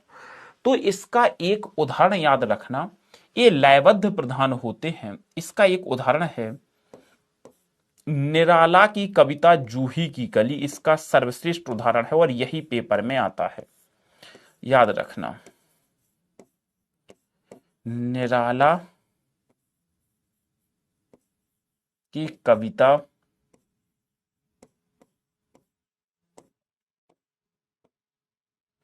जूही की कली, जूही की कली, निराला की कविता जूही की कली इसका सर्वश्रेष्ठ उदाहरण है।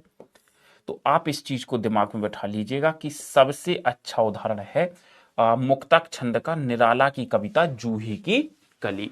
अब आप इसी को नोट करके लिख लीजिएगा कि आपको यही याद रखना है, बाकी बाणिक छंद हमें पढ़ना नहीं है। यहां तक कोई समस्या है तो बताइए, नहीं तो फिर हम आगे चलते हैं। यहां तक नोट कर लीजिएगा।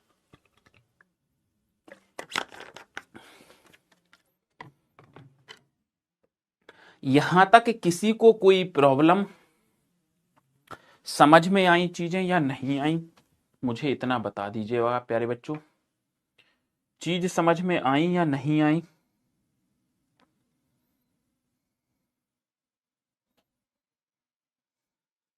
बताइएगा।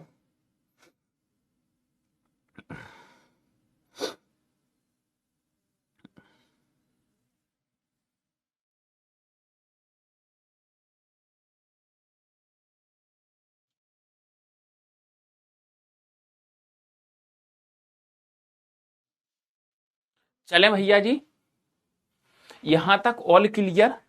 तो अब हमें ऐसे चलना है। आपसे पेपर में प्रश्न ये पूछा जाता है, दोहा और रोला किससे मिलकर बनते हैं?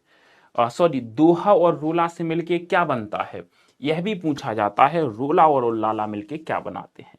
प्रश्न पूछा जाता है कौन से विषम मात्रिक छंद है, प्रश्न ये भी पूछा जाता है कौन से सममात्रिक छंद है, यह भी पूछा जाता है प्यारे बच्चों कौन से अर्ध सममात्रिक छंद है। मुक्तक छंद का एक उदाहरण आप जरूर देख लीजिएगा।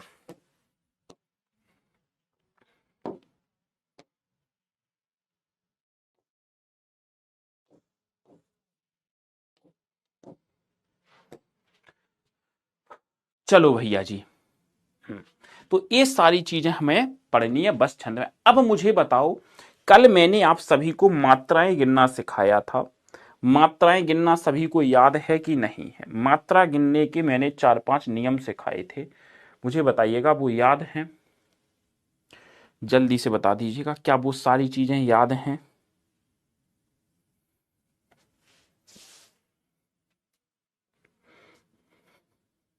मात्रा गिनने के जो मैंने नियम बताए थे, क्या वो सभी याद हैं या नहीं है?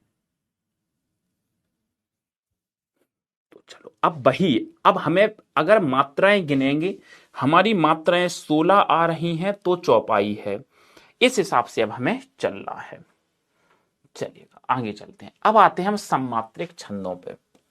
सममात्रिक छंद बहुत सारे होते हैं, ये सारे हमारे सममात्रिक छंद हैं जिनमें मात्राएं हैं ये।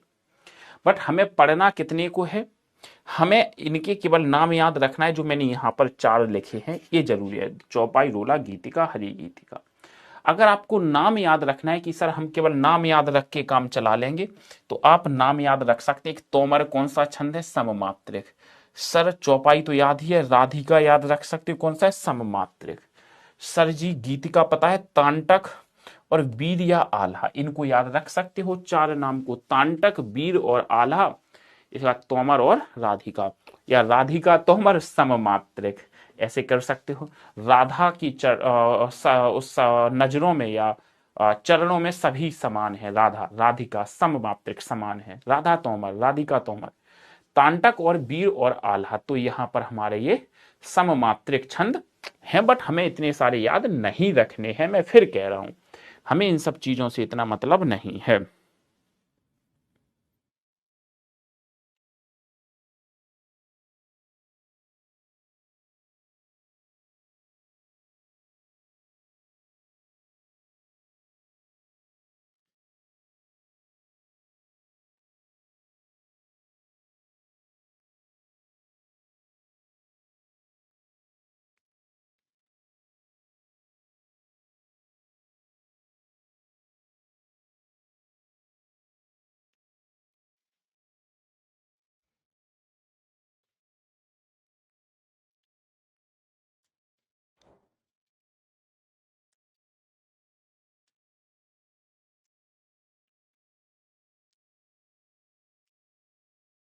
चलें आगे। अब देखो, मात्रिक छंद में मैंने क्या बताया है, इसको अब इतना आपको नहीं करना है। जिन छंदों की पहचान मात्राओं के आधार पर होती है, ये मैं बता ही चुका हूं। ये 3 प्रकार के होते हैं सर, ये 3 प्रकार के होते हैं। एक होता है सममात्रिक, सममात्रिक मैं बता चुका हूं, जिनके सभी चरणों में मात्राएं समान होती हैं। सममात्रिक, जिनके सभी चरणों में मात्राएं समान होती हैं। जिन छंदों की सभी चरणों में समान मात्राएं होती हैं, उन्हें सममात्रिक छंद कहते हैं। देखो यही लिखा है, चारों गीत हरि के, चौपाई, रोला, गीतिका, हरि गीतिका। 16 मात्राएं, 24 मात्राएं, 26 मात्राएं, 28 मात्राएं। अब हमने इस पेज को एक ही पेज में खत्म कर दिया। अब बताओ, तो ये शॉर्ट नोट में आपका काम आएगा। तो अब मुझे बताओ, यहां चले कि थोड़ा सा रुकें, अगर आप नोट कर रहे हो तो। मात्रिक छंद 3 प्रकार के होते हैं। पहला है हमारा सममात्रिक। सममात्रिक भी कई तरीके से काम करता है, जो मैंने लिखाया है ये सब हमारे सममात्रिक ही हैं, मगर हमें इन सबको कुछ नहीं करना है।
चले भैया जी, ये तो हम कर ही चुके हैं, अब ये फॉर्मेलिटी तो है ही है। अब देखो, अर्ध सममात्रिक, जिनके आधे चरणों का इशू है, जिन छंदों के सभी चरणों में मात्राएं समान नहीं होती हैं बल्कि विषम चरणों में समान होती हैं और सम चरणों में। तो सम चरण क्या होते हैं? 2 और 4 होते हैं। विषम चरण क्या होते हैं सर? 1 और 3 होते हैं। 1 और 3 होते हैं।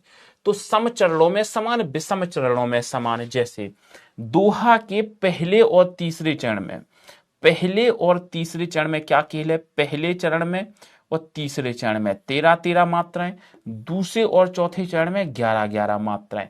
यही जस्ट अपोजिट हो जाएगा, पहले और तीसरे में 11, दूसरे चौथे में 13। उल्लाला पहला तीसरा दूसरा चौथा, पहला तीसरा दूसरा चौथा, यानी कि ये अर्ध सम है, आधे में समान होती हैं और आधे में असमान होती हैं। इस बेस पर ये काम करती हैं। बाकी चलते हैं विषम मात्रिक। विषम मात्रिक छंद क्या कहा मैंने? जिनकी सभी चरणों में मात्राएं असमान होती हैं। कुंडलियां मिलके बनता है दोहा प्लस रोला से, रोला प्लस दोहा मिलकर के आपका ये छप्पय छंद का निर्माण करता है। और कुंडलियां हो या छप्पय छंद हो, इन दोनों में 6 चरण होते हैं। कितने चरण होते हैं? 6 चरण। मैंने कल आपको एक चीज बताई थी कि जो हमारे यहां पर 4 चरण हैं, हम क्या कर रहे हैं? जो हमारे 4 चरण हैं, 4 चरणों को हम कन्वर्ट कर दे रहे हैं 2 पंक्तियों में। हम 4 चरणों को 2 पंक्तियों में कन्वर्ट कर दे रहे हैं। कल मैंने उदाहरण भी दिया था। हमने जो ये 4 चरण हैं हमारे प्यारे बच्चों, हमने इन्हें 2 पंक्तियों में, 2 लाइनों में बांट दिया। तो ऐसी प्रत्येक लाइन को क्या कहा जाता है? जल्दी से बताइएगा। तो प्रत्येक लाइन को क्या कहा जाता है? ऐसी प्रत्येक लाइन को। तब प्रत्येक पंक्ति को, ऐसे में प्रत्येक पंक्ति को, प्रत्येक पंक्ति को दल कहते हैं। ऐसे में प्रत्येक पंक्ति को क्या कहते हैं? दल कहते हैं। ये याद है ना कल की चीज? फिर कहो भूल गए हम सर जी। तो ऐसे ना करियो भैया जी, भूलने वाले काम ना करियो, ठीक है?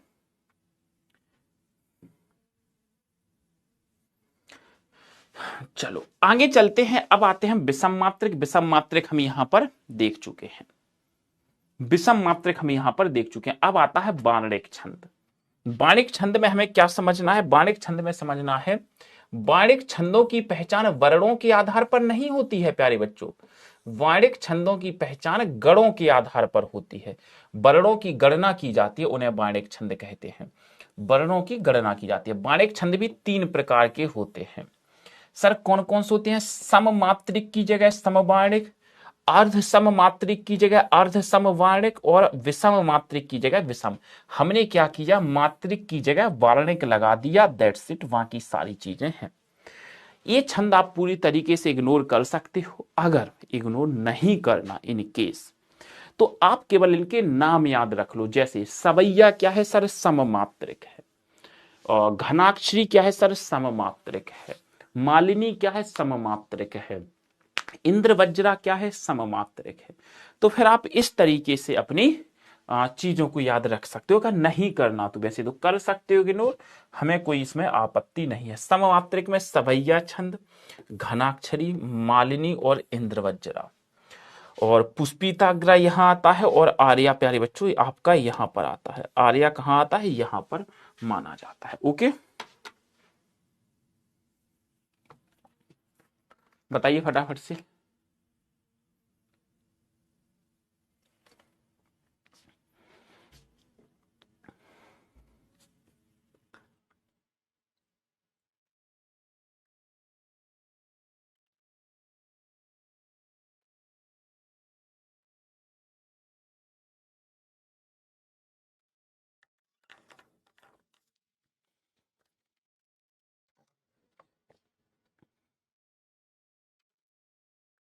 हो गया यहां तक? यहां तक ऑल क्लियर? बता दो। अब सर उदाहरण कब कराओगे? अभी करा देंगे, वो तो बाएं हाथ का खेल है, उसमें इतना इशू नहीं है। अब आते हैं मुक्तक छंद। मुक्तक छंद क्या कहता है? हिंदी के आधार पर एक तीसरे प्रकार के छंद को माने जिसे मुक्तक छंद कहा।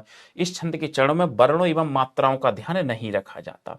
ना वर्णों का ध्यान रखना है, ना मात्राओं का ध्यान रखना है, ये केवल लयबद्ध प्रधान होते हैं।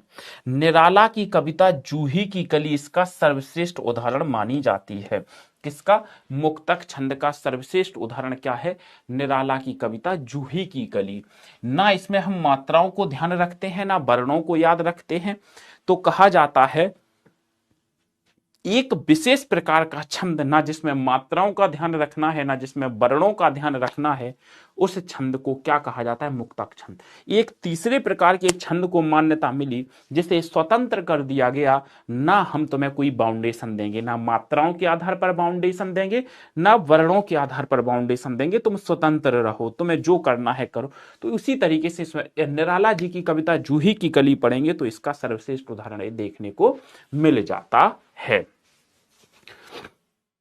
चले आगे, आगे बढ़िएगा। अब आते हैं हम सीधा किस चीज पे? देखो, निराला जी की कविता जूही की कली की कुछ पंक्तियां हैं, कुछ पंक्तियां जूही की कली। दो टूक कलेजे के करता, पछताता पथ पर आता, पेट पीठ दोनों मिलकर हैं एक, चल रहा लगुटियाटे, मुट्ठी भर दाने को भूख मिठाने को, मुँह फटी पुरानी झोली का फैलत, दो टूक कलेजे के करता, पछताता पथ पर आता। ये करता सही लिख लेना, सही नहीं लिखा है, ठीक है। तो मतलब इसमें तुक प्रधान होती है, जरूरी नहीं है, ना मात्राएं ना वर्ण, हमारे किसी भी प्रकार की कोई नीड नहीं है। तो ये हमारे छंदों की जो बेसिक चीजें हैं ये हमारी खत्म हो जाती हैं। छंदों की बेसिक चीजें हैं अभी हमारी खत्म हो जाती हैं। अब आती है चौपाई। अब कुछ ना करना, कुछ ना करना, फॉर्मेलिटी है। चौपाई के प्रत्येक चरण में 16 मात्राएं होती हैं। गिनो भैया, 2 अंक की मात्रा है, 2 3 4 5 6 7 8 9 10 11 12 13 14 15 16। देखो कॉमा लगा है, पहली लाइन खत्म, 16 मात्राएं। अब देखो दूसरी में भी 16, 1 2 3 4 5 6 7 8 9 10 11 12 13 14 15 16। देखो यहां भी 16, पहली लाइन में भी 16, दूसरी लाइन में भी 16। तो हम कह सकते हैं सभी लाइनों में 16 16 आ रही हैं, तो चौपाई है। अब हम सारी मात्राएं थोड़ी गिनते बैठेंगे, यहां भी वहां भी। हमने पहला स्टेप गिना, दैट्स इट, हमने इसको खत्म कर दिया। आप गिनो, कॉपी पर मत लिखो, जल्दी से बोलो गिन पा रहे हो या नहीं गिन पा रहे हो। वही कॉन्सेप्ट लगाना है जो कल आपने लगाया था, वही कॉन्सेप्ट लगाना है जो कल आपने लगाया था। बोलो, मतलब मात्रा गिनने का मैंने जो नियम आपको बताया है वही लगाना है बस।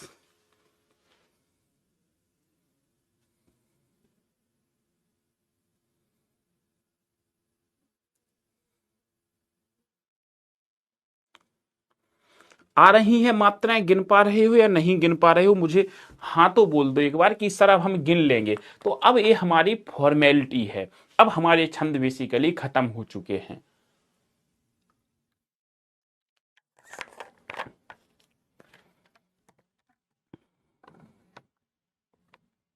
बोलो गिन पा रहे हो कि नहीं गिन पा रहे हो? मतलब अब हमारे छंद सीरियसली खत्म हैं, ठीक है। मात्राएं ही तो गिननी है। अब देखो जैसे रोला, रोला के प्रत्येक चरण में कितनी मात्राएं होती हैं सर? 24 मात्राएं होती हैं। सब कुछ भूल जाओ, कितनी मात्राएं? 24 मात्राएं। देखो 4 लाइनें हैं, एक लाइन में 24 होंगी। 2 2 4 2 6 7 8 9 10 11 12 13 14 15 16 17 18 18 19 20 21 22 23 24। सर री पे आपने तो बताया था, री ऋषि पे एक मात्रा लगती है, 2 क्यों लगाई?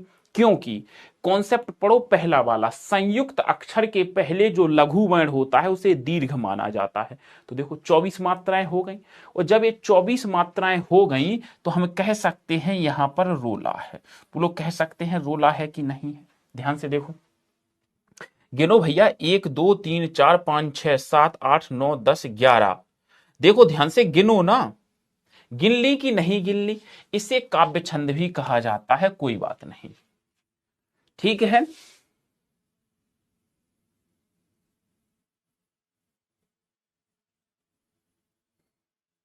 ठीक है, 2 2 4 6 7 8 9 10 11।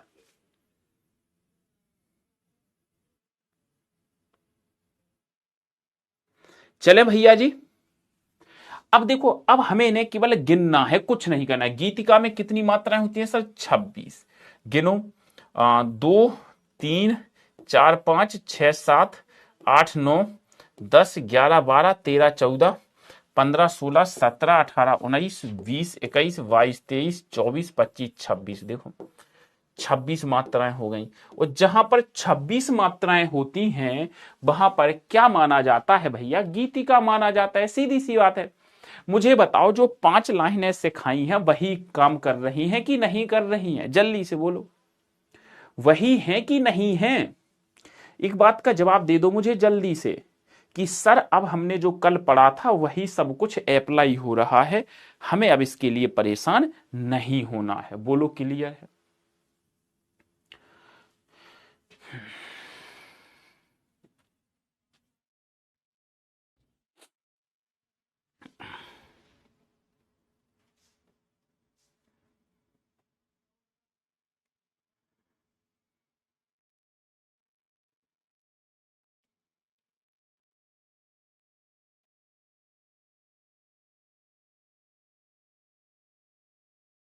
चले भैया जी,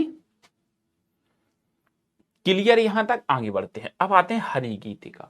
हरि गीतिका में हमने कितनी पढ़ी है? 28 मात्राएं होती है। बात खत्म। अब हमें इनकी थ्योरी थोड़ी पढ़नी है, सीधी उदाहरण देखने। 28, 1 2 3 4 5 6 7 8 9 10 11 12 13 14 15 16 17 18 19 20 21 22 23 24 25 26 27 28। देखो, गिनो।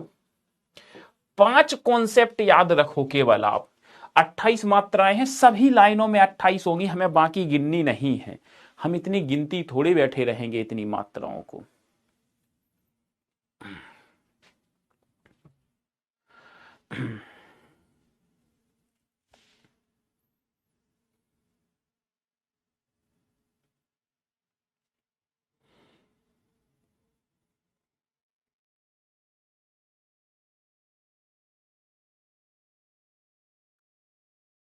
ठीक है भैया जी।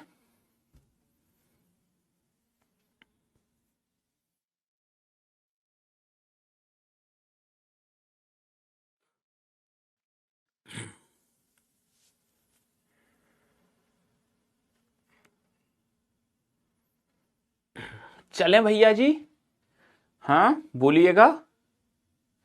अब हमें बताओ, अब कोई समस्या है छंद में? सच बताना, कोई भी समस्या है कहीं से कहीं तक भी आपको लग रहा है कि सर हमें परेशानी है छंद में, तो बता दीजिएगा कि सर जी हम परेशान हैं।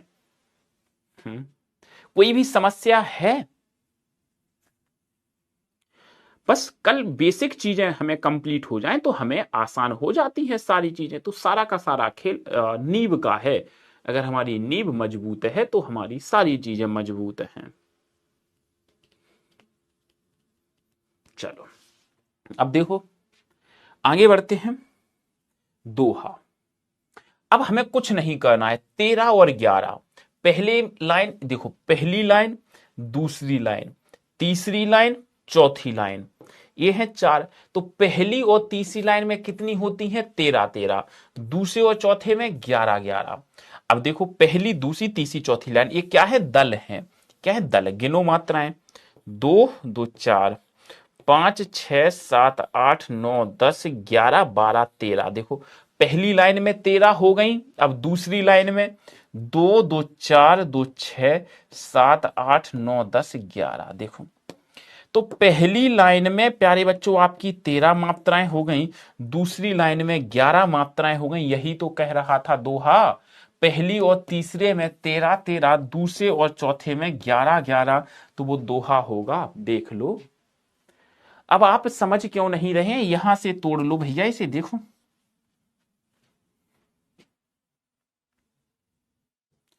देख लो। अब देखो आगे। अब सर सोरठा में 11 और 13, 11 और 13, 11 और 13। देखो, पहले में 11, 1 2 3 4 5 6 7 8 9 10 11, ये हो गई 11। यहाँ 13 होंगी, 2 3 4 5 6 7 8 9 10 11 12 13, ये 13 हो गई। पहले दोहा में थी हमारी 13 और 11, यहां पर 11 और 13। देखो यही तो कह रहा था, हमारा जस्ट अपोजिट था। दोहा का विलोम ही तो है सोरठा, दोहा का विलोम ही है सोरठा और कुछ नहीं। अब देखो उल्लाला, उल्लाला में 28 मात्राएं होती हैं। कितनी होती हैं सर? 28 मात्राएं। गिनिएगा, 2 2 3 4 5 6 7 8 9 10 11 12, 11 12 13 14 15 16 17 18 19 20 21 22 23 24 25 26 27 28, 28 मात्राएं होती हैं। चलिएगा 15 और 13 के गैप पर हो जाएंगी। यहां देखेंगे तो 15 और 13, 15 और 13 हो जाएंगी। नेक्स्ट आते हैं बरबय में 19 होती हैं।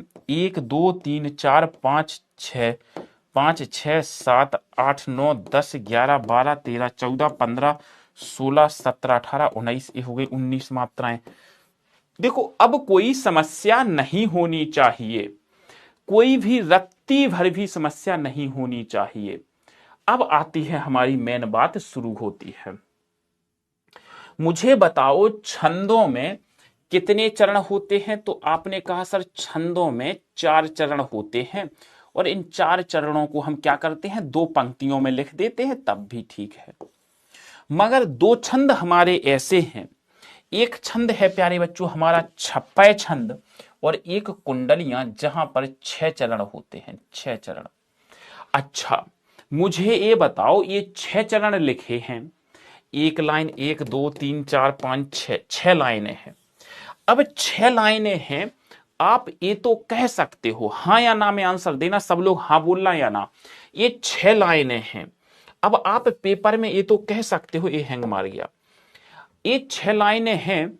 अब आप पेपर में ये तो कह सकते हो कि सर जी यहां या तो छप्पय छंद होगा, यहां या तो छप्पय छंद होगा या कुंडलियां होगा। बोलो हाँ कि ना। ये तो तुम पहचान लोगे, बाकी के 2 ऑप्शन तो तुम हटा ही दोगे ना, बाकी के 2 ऑप्शन तुम हटा देना।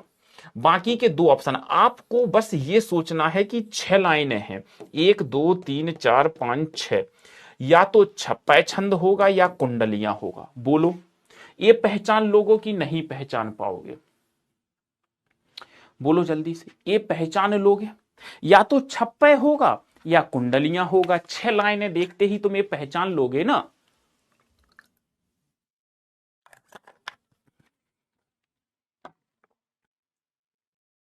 नीलांबर परिधान हरित पट पर सुंदर है, सूर्य चंद्र युग मुकुट मेघला रत्नाकर है, नदियां प्रेम प्रवाह फूल तारा मंडल है, बंदी जन खग वृंद शेष फन सिंहासन है, करते अभिषेक पयोध है, बलिहारी इस बेश की, हे मातृभूमि तू सत्य ही सगुण मूर्ति सर्वेश की। अब देखो अब आता है कुंडलियां। अब क्या आता है प्यारे बच्चों? कुंडलियां। कुंडलियों में भी 6 चरण होते हैं। तो अब आपने कहा सर कुंडलियों में भी 6 चरण हैं, अब हम क्या करें? कोई बात नहीं, या तो छप्पय या कुंडलियां।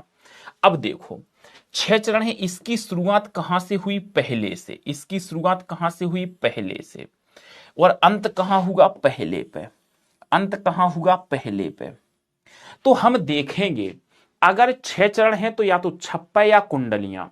अब देखेंगे शुरुआत में और लास्ट में सेम है तो वो कुंडलियां होता है। यहां पर सेम होता है, पहला शब्द और अंतिम शब्द सेम होता है। जैसे पहले 2 दोहा अहे रोला, अंतिम 4 रहे जहां 24 कला, कुंडलियों का सार, कुंडलियों का सार चरण 6 जहां विराजे, दोहा अंतिम पाद सरोला आदि छाज, पर सभी के अंत शब्द वही दोहरा ले, दोहा का प्रारंभ हुआ तो हुआ हो जिससे पहले। मतलब यहां पर जो लिखा है वही नीचे होगा। तो कुंडलियां, यहां राम तो यहां राम, यहां सीता तो यहां सीता, यहां राधा तो यहां राधा, यहां हवा तो यहां हवा। मैंने कहा यहां पर डिफरेंट है, देखो यहां पर डिफरेंट है, यहां पर डिफरेंट है तो क्या हो जाएगा? छप्पय। और यहां पर सेम है तो कुंडलियां। सर एक उदाहरण और दो। मैंने कहा देखो ये है एक हमारा समुद्र के, रत्नाकर यहां लिखा है, रत्नाकर यहां लिखा है, तो ये क्या है? कुंडलियां। ये क्या है? कुंडलियां। बस तो ये आपकी छोटी सी कहानी थी जो आपकी खत्म हो गई है, छंद रूपी कहानी पूरी। अब मुझे बता दीजिएगा, छंद में कोई डाउट है आपसे, कोई पूछे तो किसी भी प्रकार का डाउट नहीं होना चाहिए। आप इस टेलीग्राम को ज्वाइन कर सकते हैं और कोई समस्या है तो आप हमसे कल पूछ भी सकते हैं। तो आपसे कल मैं फिर मिलता हूं सेम टाइम पे। तब तक के लिए सभी प्यारे बच्चों अपना और अपनों का ध्यान रखें, माता पिता का सम्मान करें, उनकी इज्जत करें, नाम रोशन करें।